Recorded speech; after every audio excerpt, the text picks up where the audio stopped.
Feels very nice and neutral through the turns. Floats right through them, very good side to side. Change up. Suspension's really working well. I'm glad it's long travel, because with my weight, it's definitely sucking up a lot of it. But it's doing a great job. It's very controlled. There's no bounce through the corners itself. It's staying very planted. I know it's not a high dollar suspension setup, but I certainly don't feel the need to put any money into it. So this bike would kind of be in its own segment right now. There's not too many small engined adventure type bikes. I think if you're looking for this type or this class of engine, at least, you'd be looking at maybe the FZ07, or now called MT07. I don't remember if Yamaha is bringing their 700 class to the adventure frame or not in the US. If they are, obviously that would be a direct competition. Even the SV650, I think the Duke 690 would definitely outclass it, certainly power wise and certainly price wise. Usually when you get into these adventure type frames, your price goes through the roof. This is certainly very reasonable. This would be a great bike for anyone needing it for city use. Obviously it worked very well for splitting lanes like that, being on the narrower side. It was actually very comfortable going through those center lanes. On the Goldwing, when I was rolling over all those top mounted reflectors, man, it got really squirmy. Just from the way the suspension was hitting them and the weight of the bike. This, you felt them. They would tick, tick, tick, tick, that kind of thing, but yeah, otherwise it didn't really care. This is super easy to just lean right off. Nice narrow seat. School zone.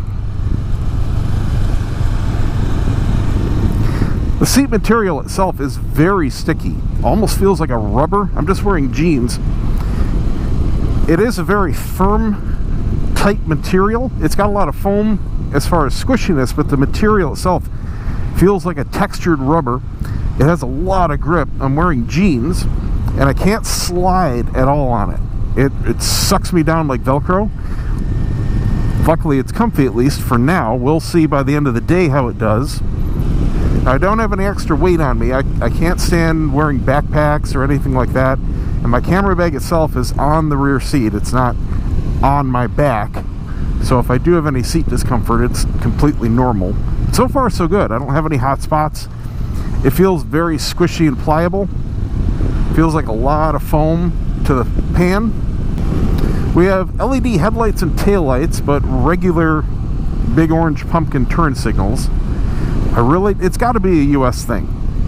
Very few US bikes will come with good looking LED turn signals. Pretty much this is the standard, but the rest of the world has moved on from these years ago and gone to nice, bright, small LED turn signals. I really don't understand it. I thought it was a law, but it can't be because some bikes come with them and some don't. It really doesn't save any money. But man, does it transform the look of a bike to get rid of these things. I will say that they do look good from the back of this bike though. When I was walking back there from the little convenience store, it was sitting in the direct sun and it looked really sharp.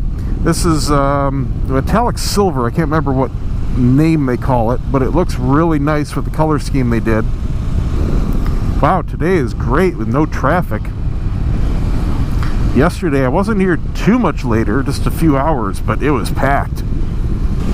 Camera won't show it, but we've been going uphill for a few miles here, very slightly. My ears are popping every now and then. Just a nice leisurely road. This is very much like North Carolina, except North Carolina has hundreds of miles of this. I love the large digital speedometer. I'm very used to that. I think it should be a staple on all bikes. I mean, I like analog gauges, but gauges in my mind should be a glance affair. I don't want to have to stare at it for more than a fraction of a second. In this, I can just dip my eyes, see the speed, and that's it. I don't have to look at a needle and gauge where it is in my head. The actual gauge position on this is excellent because it's not fork mounted. It is far enough forward and just slightly raised that even with this full frame helmet, everything is in view all the time. So I don't have to tip my head at all to see any of the gauges. Now here at these speeds, I do have a fair amount of nice cooling breeze.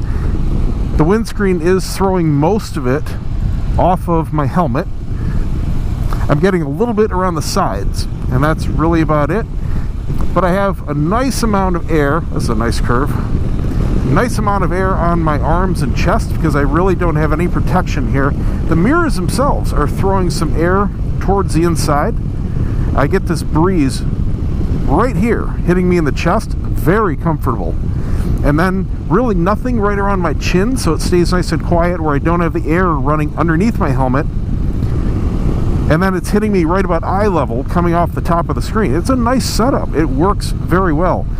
I don't think it would work very well in the rain, but for wind itself, this is really nice, at least at low speeds. Like I said on the highway, it did get very loud, and I would definitely want it higher or a different screen on if I was doing a lot of high speed running regularly.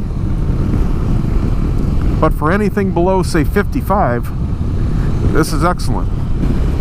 The exhaust is near silent. I forgot to put my earplugs in, I just realized. That's what sounds different to me. I usually run them in even during a review. And they're really nice, by the way. I did a review of them years ago. I use the EP7s, and they have what are called conform tips. They're a special type of foam, and they're made by an audio company, the actual foam tips themselves. And you can buy them direct, by the way. You don't have to buy a new set of earplugs. But the point is, they use your body heat and conform to you just like custom molded earplugs, but they do it every time you put them in. They are all day comfortable. You do not feel them at all in your ear. The actual earplug itself is a flexible rubber, and it conforms to the outside of your ear. It goes in your ear but not around it. It stays in there 100% perfectly, and you just forget they're in there. They're nice because they're not standard earplugs. They don't completely block out sounds. They attenuate everything 80 decibels and above. So they block out all the harmful wind noise, but you can still hear people talk.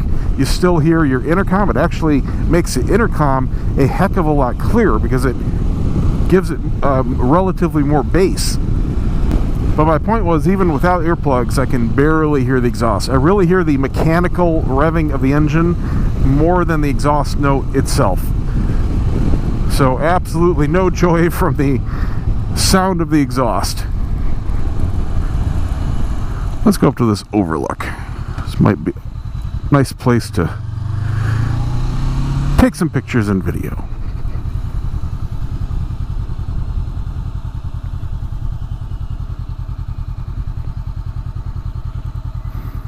No smoking. Well, there goes my thought of doing a cigar review right here.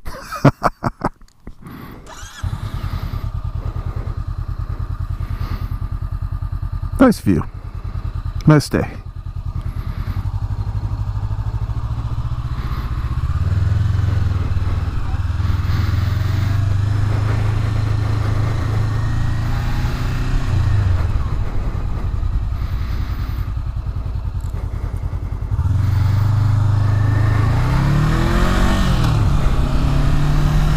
Man, they're serious about no stopping. Photo enforced stop sign. Wow.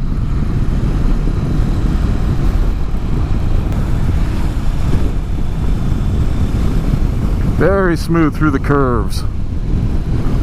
Love it.